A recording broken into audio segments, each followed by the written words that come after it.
Ah oui, pour commencer, il fallait que je m'assoie là. Bon, comment dire? C'est de la bouillie tout ça. C'était pas mauvais, c'était très mauvais. Voilà. Bonjour à toutes et à tous, j'espère que vous allez bien.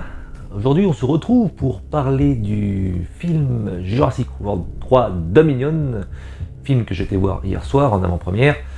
Donc hier soir, c'était samedi soir, le 4 juin. Je vais donc commencer cette vidéo sans spoiler, et ensuite nous rentrerons un petit peu plus dans les détails, mais ne vous inquiétez pas, je vous préviendrai avant. Alors pour remettre un petit peu dans le contexte, moi le Jurassic World 1, j'avais bien apprécié, je crois que j'avais été le voir 2 fois au cinéma. Fallen Kingdom, donc le 2, j'avais un peu moins apprécié parce que le scénario laissait à désirer, même si heureusement la réalisation de Juan Antonio Bayona sauvait un petit peu le film. Du coup là j'y allais vraiment sans a priori, même si au vu la bande-annonce ça me parlait pas plus que ça. Je trouvais qu'on voyait beaucoup de choses dans la bande-annonce, et malheureusement c'est le cas. On y reviendra après. Donc voilà, j'étais pas non plus hypé, mais j'avais quand même envie de voir cette fameuse fin de trilogie et de franchise surtout. Donc qu'en est-il réellement de ce film? Par où commencer? Par le début, tout simplement. La scène d'intro. Voilà, on va commencer par la scène d'intro. Elle est dans la bande-annonce. Voilà, donc moi à partir de la scène d'intro, je me suis un peu caché les yeux en me disant que c'était pas possible. En fait, c'est plutôt simple, moi au bout de 5 minutes, j'étais déjà blasé. Et les 2 minutes d'après, comment ne pas être vulgaire? Pour moi, les 2 minutes suivantes, ils anéantissent tout ce qu'ils avaient créé à la toute fin du 2. Je vous rappelle qu'à la fin du 2, ce qui nous était vendu pour cette fin de franchise, c'était des dinosaures en pagaille dans les villes avec les humains. Ils avaient moyen de faire un truc de malade, de partir dans tous les sens, sauf qu'ils ne l'ont pas fait. Pourquoi? Parce que le film débute 4 ans après la fin du 2. Donc tout ce que nous on voulait voir, ils ont fait ça s'est passé pendant ces 4 années, maintenant YOLO, tout va bien, on se balade dans les villes, il n'y a pas de souci. Moi je veux dire, 4 ans après, même quand on est habitué, je me balade pas sans un grand fusil de chasse dans la ville quoi. T'es pas à l'abri de croiser un Triceratops ou un Vélociraptor. Non, mais ça leur paraît...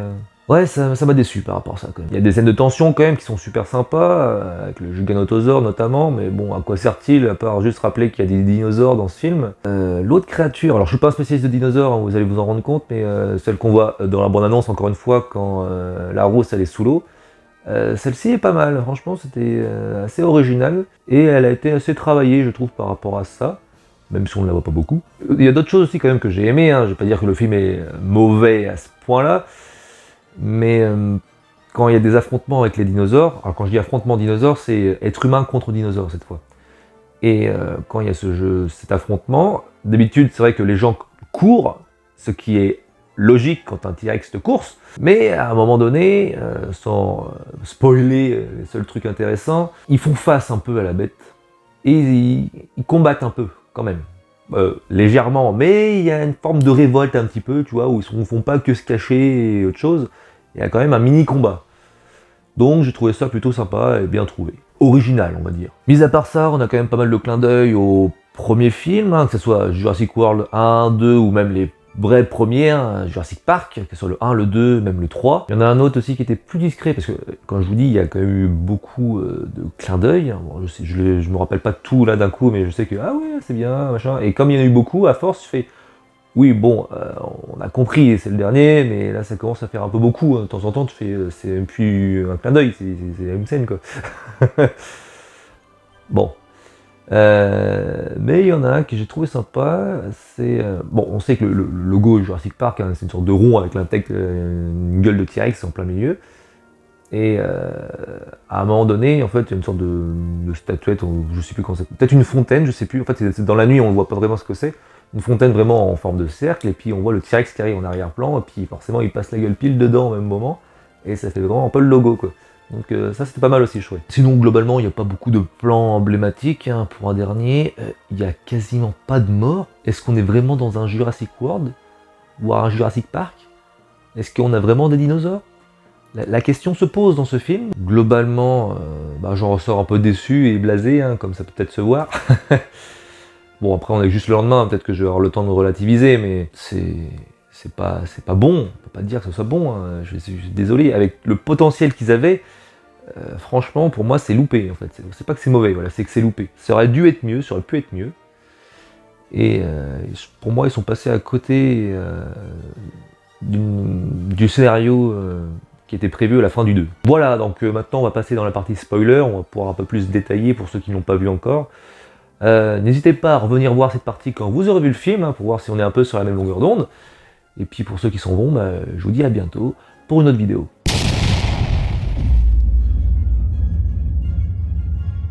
Bon, on va pouvoir y aller, on va pouvoir se lâcher, on va pouvoir critiquer, on va pouvoir gueuler. Ça va être génial. On va repartir sur l'idée du scénario de base. La fin du 2, donc comme je l'ai dit, les dinosaures sont lâchés dans la nature avec les êtres humains. Un truc jamais vu, à part un petit peu accepté, dans Jurassic Park 2, Le Monde Perdu, et ça partait complètement en steak, et c'était trop bien de voir ça. Du coup là tu te dis quand il y en a plein, qu'est-ce que ça va devenir quoi? Comment l'humanité va réagir? Et ben en fait on ne le verra jamais. Ah ça m'a gonflé putain. Donc après la scène d'intro qu'on avait déjà vue dans la bande-annonce avec le gros poiscaille qui chope le bateau, hein, je sais même plus le nom, tellement ça m'a saoulé, qui n'est même pas intéressante finalement, parce que même si on n'avait pas vu la bande-annonce, bon bah, quel est le seul dino qui est dans l'eau, à ton avis s'il y a un bateau, qu'est-ce qui va se passer? Bon, c'était même pas... c'était nul. Quand tu vois la scène d'intro du 2, honnêtement, ça n'a tellement rien à voir, pour moi elle était vraiment exceptionnelle. J'ai vraiment trouvé la scène d'intro du 2 vraiment très très bonne. Alors que là, hop, scène d'intro, c'est fait, on dégage. Maintenant, le scénario, bon bah tout ce qui était intéressant, on va le dégager, on va dire que ça fait 4 ans que ça s'est passé, du coup, on va passer à la suite. Et du coup, bah voilà. Tout ça pour nous servir une histoire encore de mégalomane qui veut avoir de la thune. Même s'il dit qu'il ne le fait pas pour ça, pour l'argent, c'est plutôt pour avoir le contrôle sur l'humanité. Mais bon, c'est encore plus diabolique hein, finalement quand il repense. Mais pour le coup, en fait, le méchant n'est j'ai pas trouvé si méchant que ça, enfin, qu'il soit là ou pas, on s'en foutait complètement, il n'y a pas eu d'impact, il a rien fait, hein. Pour moi il a rien fait. Docteur Who là, c'est pareil lui, on le voit, il fait sa rédemption maintenant, putain mais ça fait 30 ans que tu fais de la merde mon gars, c'est pas maintenant qu'il faut se réveiller quoi, il se rend pas compte, ça me fait trop rire. Oui, je regrette ce que j'ai fait. Alors t'as fait l'Indominus Rex, t'as fait l'Indominus Raptor, c'est que maintenant, après avoir fait des sauterelles géantes, que tu te rends compte que t'as fait de la merde. Mais du coup, ça fait quand même beaucoup de personnages, hein, vu qu'on va chercher les anciens. Ça aussi, purée, ça m'a énervé de les voir dans la bande-annonce. Pourquoi ils ont fait ça? Pourquoi ils les ont mis dans la bande-annonce? Sans déconner, les seuls trucs intéressants, pour qu'ils te spoilent tout, c'est franchement débile de leur part. Tout ça pour que les gens aillent voir le film, mais sans déconner, tout le monde va aller le voir, c'est le dernier, donc pourquoi? C'est-à-dire, ça sert à rien de hyper les gens plus que ça, on a déjà envie de savoir comment ça va être.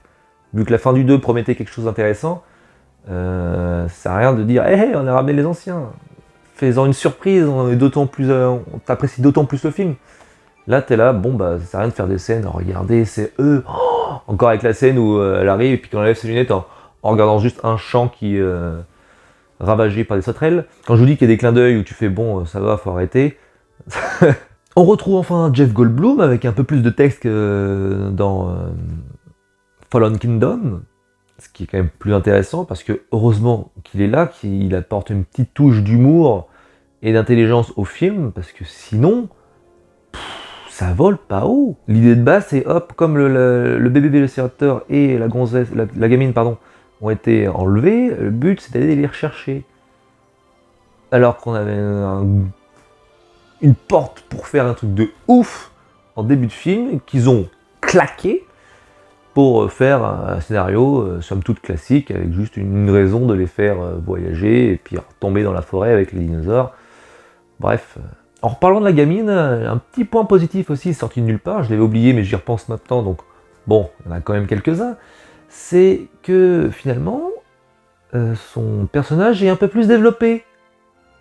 C'est bien hein, quand les personnages sont développés, hein, ça permet de se pencher un peu plus sur le personnage en lui-même, et puis de s'attacher, entre guillemets, et puis d'avoir un peu plus d'intérêt pour la personne. Donc en fait, ce n'est pas un clone, c'est une enfant normale, qui a été guérie avec un changement d'ADN quand même. Pareil, son arrivée du coup sur l'île avec les méchants et le bébé Vélociraptor, donc ils arrivent, tout va bien, et en l'espace de 5 secondes, elle arrive à faire évader le Vélociraptor et elle-même. C'est encore un truc sorti nulle part. Et les mecs la regardent partir comme ça, mais elle fait quoi? Genre, elle est pas en cage, normal, elle se balade. Le bébé Vélociraptor, il est en cage, elle chope le bracelet électronique, elle fait tut, la porte s'ouvre, le truc il se barre, et puis elle fait hey ciao, je me casse aussi. Personne ne réagit. Et à quel moment un dinosaure, même si c'est un bébé, juste avec un badge électronique, tu ouvres la porte et il se barre. C'est quand même fou. Genre, je veux dire, depuis le tout premier Jurassic Park, on sait que dès qu'il y a un truc électronique qui est en panne, c'est la merde. Et ils te font quand même des trucs dans le genre. Donc voilà, encore une grosse facilité. Ensuite, qu'est-ce qui se passe?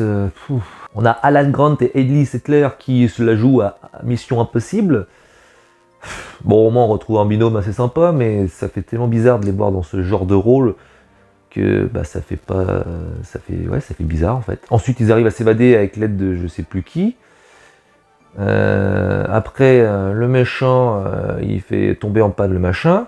Ensuite, ils ressortent, mais ils sont bloqués derrière la porte. Et puis, Jeff Goldblum arrive, comme par hasard, au même moment pour essayer d'ouvrir la porte. Mais le gentil qui les a fait évader, bah, il trouve le bon code pour ouvrir la porte. Alors hop, ils sortent au dernier moment. Ensuite, ils prennent la voiture, ils roulent très vite. On ne sait pas pourquoi ils perdent le contrôle du véhicule. Ils tombent comme par hasard au pied de Chris Pratt et de sa pilote qui s'était crashée du coup entre temps. Tout le monde se retrouve par hasard. Dans 5 minutes, t'as fait domino, c'est bon, tout est tombé, tout le monde s'est retrouvé. Ouais, c'est génial. J'en peux plus. Suite à ça, on a la scène qui est dans la bande-annonce, encore une fois, où ils sont tous rassemblés, puis t'as le Giganotosaure qui arrive et chut, personne ne bouge. En vrai, la scène est cool, mais pourquoi l'avoir mis dans la bande-annonce encore une fois? Et c'est là, donc c'est un peu la scène dont je parlais tout à l'heure en partie non spoil, c'est que justement, plutôt que de faire que fuir, ils arrivent un peu à combattre la bestiole, grâce à notre docteur Malcolm, Ian Malcolm, qui aime bien passer par les fenêtres des voitures, lui, hein, ce petit clin d'œil au monde perdu, hein. Et après, deuxième clin d'œil, à la suite au premier Jurassic Park où il est là avec son truc rouge, alors que là il y a un truc en feu, mais c'est un peu voilà, c'est un clin d'œil. Et là, wow, il se la joue Jeux Olympiques de lancer de javelot, et là, il fait un one shot dans la gueule du Giganotosaure. J'ai trouvé ça un peu stylé quand même. Et assez sympa. Et surtout inattendu. Je ne pensais pas du tout qu'il allait faire ça. Pendant un moment, j'ai cru qu'il allait y passer. Et j'aurais presque aimé, même si ça m'aurait un peu attristé, mais il aurait fallu qu'il y en ait un qui meure dans tout le tas quand même. Puis je pense que c'est un des seuls persos qui aurait pu mourir. Parce qu'entre Chris Pratt et Claire, je dis les noms des acteurs et puis leurs noms de personnages en même temps, ça n'a rien à voir, mais c'est pas grave, vous comprenez. Bon, c'est eux qui sont dans la trilogie Jurassic World, donc bon, on peut pas vraiment les buter comme ça. Les deux anciens, ils viennent de revenir, et puis c'était un peu le côté jeune enfant dans les premiers, etc. Donc je les voyais pas mourir, surtout Alan. Donc, puis faire mourir la pilote alors qu'elle venait juste d'arriver, c'était pas non plus très opportun. Donc je voyais vraiment plus lui mourir. Et à la rigueur, la gamine, parce que j'y ai presque cru. Et là, franchement, j'y ai tellement cru que je suis non. Enfin un truc osé, un truc risqué, tu vois. Et non, pas du tout. C'est quand elle monte dans la cage d'escalier et puis t'as la gueule du truc qui chope juste comme ça là. Ça c'était dans une autre bande-annonce mais je l'avais pas vu hein, parce que j'ai vu la première bande-annonce, j'ai fait c'est bon, j'ai déjà tout vu, ça rien, je regarde le reste, ça m'avait gonflé. Et heureusement que j'avais pas regardé les autres, hein, sinon j'aurais vraiment vu tout le film. Mais cette scène-là, pas mal. Ça j'ai trouvé original, c'était un peu du jamais vu, entre guillemets, même si c'est pas non plus... Mais elle était juste pile poil dans la gueule du truc, c'était pas trop mal. Et j'ai vraiment cru qu'elle allait faire... Fini, fin du game, parce qu'en plus c'était un peu apparemment le seul espoir pour rétablir la paix entre guillemets dans le monde hein, pour les sauterelles. Et là je me dis, le dernier espoir, bouffé, terminé, et là, ça aurait pu être une fin, pas triste, mais une fin malheureuse entre guillemets, quoi. Avec une réelle prise de risque, bon bah ça finit mal, tant pis, mais il faut assumer quoi. Et je pense que ça aurait été mieux comme ça aurait été même logique de faire ça, la boucle était bouclée, quoi. La vie trouve toujours un chemin, on nous rabâche ça depuis 20-30 ans, bah là, la vie a trouvé son chemin. Les dinosaures ont repris le game sur la Terre, et nous, les humains, à la rigueur, finir sur l'île d'Isla Nubra ou Isla Sorna, une des deux, ou peut-être les deux, inverser un peu les choses, quoi. C'est les dinosaures qui sont sur le reste de la Terre, et puis nous, si on veut pas se faire bouffer, on va sur les autres îles, parce que je crois qu'il y a une des deux où il y en a plus, hein, vu que la Terre est ravagée par le volcan, tu me diras, donc normalement, il n'y a plus grand-chose. Et voilà quoi, les derniers hommes ils sont sur l'île et puis basta quoi, ça aurait pu finir comme ça. Donc en fait ils vont finir par coexister, cohabiter avec les dinosaures. Et franchement c'est dommage parce que t'avais une opportunité, t'avais une prise de risque à jouer, une carte à jouer. Et ils l'ont pas fait, il fallait une fin, que ce soit triste ou pas triste, mais qu'il y ait une des espèces qui prédomine à la fin. Là, je vois pas comment un T-Rex peut coexister avec un lion, quoi. C'est à un moment donné. D'ailleurs, en parlant de T-Rex, on va parler du combat de fin qui, pour moi, ne sert strictement à rien, à part, bon, bah, il nous faut un combat de fin. Hein. On vous a présenté un nouveau Carnosaure, Giganotosaure, plus balèze, plus grand, plus méchant que tous les autres. Et maintenant, il faut le tuer, hein, parce que c'est lui le méchant. Hein. Puis en fait, ils nous l'ont fait comme Jurassic World 1, voilà, hop, on s'allie, et puis on le bute, on l'embroche. Cette fois, ils l'ont embroché le machin. Là, cette fois, je me suis vraiment demandé, parce que autant dans Jurassic World 1, il s'allie, t'as le T-Rex et Blue. Il me semble qu'il n'y a que Blue, il y avait un autre Vélociraptor, je crois, mais il a dû se faire défoncer sur le coup. Ou alors il n'y a que Blue. Ouais, bon, il y a un Vélociraptor et un T-Rex contre l'Indominorex. À ce moment-là, tu peux comprendre, parce que ce dinosaure-là, il est génétiquement modifié, il n'est pas comme eux, donc peut-être qu'ils le sentent. Là, les trois sont créés de la même façon, en fait. C'est pas une transformation, il n'y a pas eu machin. C'est une espèce qui a existé. Donc pourquoi les deux autres bestioles s'allient? À quel moment ils se disent « Ah, il faut l'éliminer, c'est le méchant ». À quel moment? Pourquoi? Là, il n'y a pas de raison, il n'y a pas d'explication, c'est voilà. Puis du coup, ça fait penser au final de Jurassic World 1 qui pour moi était trop stylé, par contre, j'avais été choqué. Et voilà, pour moi, c'est juste, c'est repompé en moins bon. Et puis surtout sans idée derrière, sans message, sans rien. C'est voilà, on vous a présenté lui, maintenant il faut le tuer, et puis attends, il a fait peur au T-Rex tout à l'heure. D'ailleurs, oh purée, je pense qu'on a tous eu peur, c'est que la première rencontre, il nous fasse une Spinosaure et qu'il nous éclate le T-Rex en 2-2.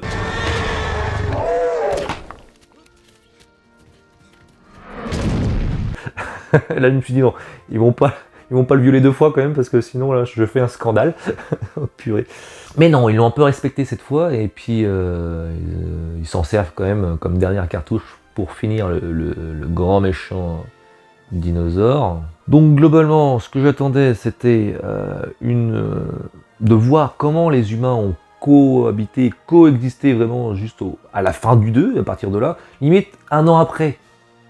Tu vois, le début du film, moi j'aurais vu des équipes qui essaient de capturer des dinosaures, par exemple les plus gros, hein, j'imagine, pour les renvoyer sur une île à la rigueur, sur l'autre île, celle qui reste, pourquoi pas.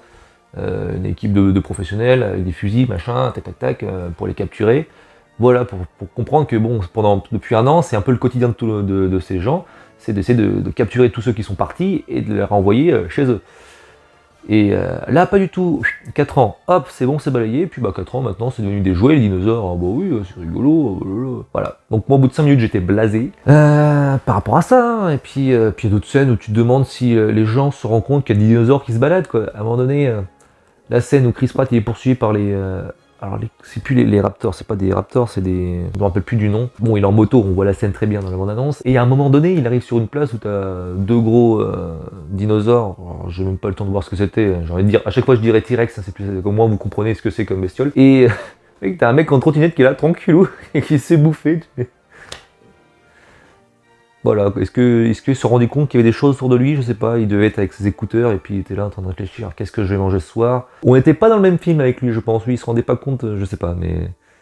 Il y a des scènes, tu te demandes si vraiment les acteurs sont concernés par le film lui-même, quoi, c'est affligeant par moments, quoi. Je sais même pas si c'est une déception, parce que je m'attendais pas à grand-chose en soi, j'y allais vraiment par devoir. Ça aurait pu être tellement mieux. Avec une fin dramatique, tant pis, à un moment donné, il faut y aller, mais c'est Hollywood, ils nous font chier, Hollywood, à un moment donné. Tu veux faire un film bien, faut arrêter de faire des films pour enfants, quoi. Puis il n'y a pas eu de mort. Il y a 3 morts, mais c'est des morts lambda, on sait même pas qui c'est. À part le méchant, mais on s'en fout, parce que sa mort, elle est juste nulle à chier. Mais le reste des morts, on s'en fout. Quand tu vois dans Jurassic Park 2, le T-Rex, quand il est lâché dans la ville, le carnage qu'il fait, là, on voit rien, il y a rien, zéro truc. Il y a même pas de scène emblématique, il y a pas de... Est-ce qu'il y a un rugissement? Il n'y a même pas un rugissement de T-Rex, je sais pas. Ou alors à la toute fin peut-être, mais il n'y a même pas de plan emblématique sur bon voilà, on vous a fait kiffer pendant 2h30, la saga se termine, on vous remercie d'avoir suivi, et puis voilà quoi. Que dalle, rien. Donc voilà, puis finalement ils coexistent, mais bon à la fin il y a quand même Blue avec la petite, avec son petit qui est dans la nature. On dit que quand même les 3/4 des dinos sont dans une zone un peu sécurisée où ils seront peinards, mais là il y a quand même 2 vélociraptors dans la nature. qui sont en mode tranquille, quoi. Donc, faut bien qu'ils bouffent, hein, ces machins. Qu'est-ce qu'ils vont manger, quoi? Des êtres humains encore? On n'a pas eu de scène dans ce genre-là, ça n'a pas été étudié. Puis ils sont en mode tranquille, genre la petite qui fait du vélo au début, putain, mais il y a des dinosaures dans la nature et ils s'en battent les steaks. C'est quand même fou. C'est quand même fou. Alors autant Owen Grady, tu te dis, bon, ils peuvent maîtriser un peu Blue, mais si c'est Claire ou la petite, à quel moment ils se font pas bouffer, quoi? C'est même pas qu'il soit mauvais en soi, même s'il est pas bon. Mais c'est pas ça qu'on attendait, quoi. Je pense qu'il y en a beaucoup qui vont être déçus. J'ai hâte de voir les critiques d'autres cinéastes pour voir si je suis un peu... Enfin, si on est pareil, ou alors c'est moi qui suis complètement passé à côté du film, ce qui est encore possible, hein. Je n'ai pas la vérité absolue, mais... je pense que ça va quand même un peu râler, hein. Déjà que beaucoup avaient râlé sur le 2, alors que je l'avais trouvé quand même assez correct. Là, si moi... je suis blasé en regardant celui-là, j'imagine même pas les autres. Purée, c'est gâché, c'est tellement dommage. Il y avait un potentiel à faire un truc qui fasse peur, qui soit dramatique, et ils ont fait un truc bon enfant avec 2 scènes de tension maximum. Et puis, alors qu'on sait qu'il va rien leur arriver, putain, c'est le casting 15 étoiles. Dommage, voilà, avec le mot de la fin. Dommage. Ils ont loupé. Voilà, donc écoutez, on va s'arrêter là. Bon, c'est vrai que c'est pas le décor que j'aurai après, hein, je suis encore chez mes parents là. Mais voilà, c'était au moins pour faire la critique rapidement. Donc là, on est dimanche, j'espère que je pourrai la sortir peut-être lundi ou mardi. Le temps de faire le montage, avant que le film sorte vraiment en salle mercredi, quoi, histoire d'être un peu en avance quand même. Voilà, bah écoutez, j'espère que cette critique vous aura plu. Et puis, si c'est le cas, n'hésitez pas à mettre un petit like ou à commenter, hein, donner votre avis. N'hésitez pas à me dire si vous voulez peut-être une critique des films précédents, hein, si vous avez une préférence, ou mettre un classement si vous préférez encore. Et moi je vous retrouve dans quelques jours pour une prochaine vidéo. Ciao!